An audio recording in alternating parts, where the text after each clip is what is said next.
everyone, I'm Mona. Welcome to my YouTube channel. On this video, I'm thrilled to talk about Maria Callas and her favorite fragrance that she wore exclusively. If this is your first time here, welcome. I'm all about legendary perfumes and legends who wore them. If that's something you're into, feel free to subscribe, like, and share. Maria Callas was born in 1922 here in New York City. Her parents were Greek immigrants, such as mine, and unfortunately, she passed at a very young age of 52. Um, just a very broken-hearted, burnt out woman who lived an extraordinary life and had an even more extraordinary career and talent as the most celebrated opera singer of all time. Now, Maria basically had a mother who pushed her daughter into learning opera at the age of 13, and um, her and her father were very close, but her parents split, and her mother, who was very dominant and an aggressive woman, put all her energies, like a typical show business mother, um, into Maria's talent, and basically used her as a cash cow. And Maria always knew this, and she started her professional career at the age of 16, and her and her mother moved back to Greece, where she learned her studies and became a well-known opera singer um, because of her talent as a soprano. Maria Callas, what made her so special and so unique was not just her voice, um, but because she became the role that she would perform. She was more of an actress than just an opera singer, and that was never done before her. And she just changed the game in opera and became the biggest opera singer of all time. And really, the peak of her career in La Scala in Milan um, just brought her worldwide acclaim, fame, and she was married to basically her manager, mentor, advisor, who she loved but was never in love with. He, nurtured her, and if it wasn't for him, she wouldn't have made it to the top.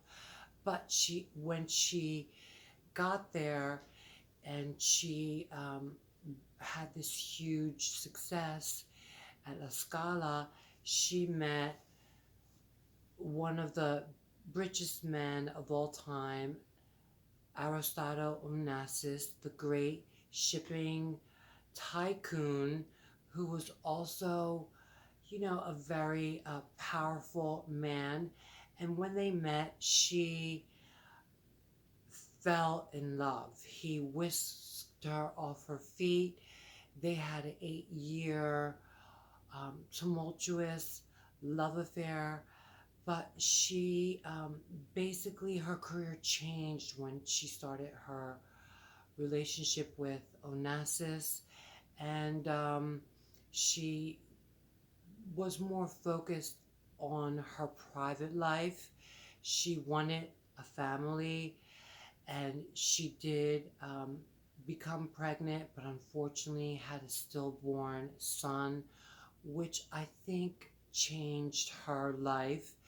And then Onassis just broke her heart as well by marrying Jacqueline Kennedy. And she was never the same woman after then. Yes, she still performed here and there, but she was never the same. Her voice basically burnt out because she did such almost inhuman things with her voice that people sort of knew she was going to burn out and, she wouldn't last. And it's great to know that she loved and favored Genevieve by the House of Worth. This is a 1932 release perfume that is a unique, dreamy, magical perfume that I can totally see Maria wearing. Now, I found out from another opera singer who actually performed at many opera houses that Maria did as well. She found out that this is the fragrance that she wore exclusively, and that she would leave the fragrance of Genevieve backstage after she was done her performances. And many opera singers say that they can get faint hint um, smell of Genevieve now and then, and that she haunts the opera houses with this fragrance, which means I will return in French. Um, this is still produced today, but unfortunately, it's not as good as the vintage formula, which had real silver ambergris, which is probably one of the most expensive ingredients in perfumery, and um, it was in the original. And I highly recommend the vintage if you can get your hands on it on eBay. But I want to read you the notes so you can get a better feel of this magical perfume real quick. Um, the top notes are aldehydes, orange blossom, violet, and bergamot. At the heart, we have clove, hyacinth, jasmine, rose, ylang ylang, orris, and lilac. And at the base, we have vetiver, tonka, tolu, ambergris, musk, sandalwood, and moss. Now, like I said, what makes this perfume is the silver ambergris, which just gives it this almost salty, dreamy quality. It's not like your typical powdery floral or aldehydic perfume. Um, it is violet dominant, I would say, but it's just, I cannot describe it in words, but dreamy and magical. And I'm glad to see that Maria not only had exquisite taste in clothing, jewelry, men, but also in perfume. And with that, I'd like to close. I dedicate this video to the diva, Maria herself, and to all of her fans. I thank you, and I will see you very soon. Bye-bye.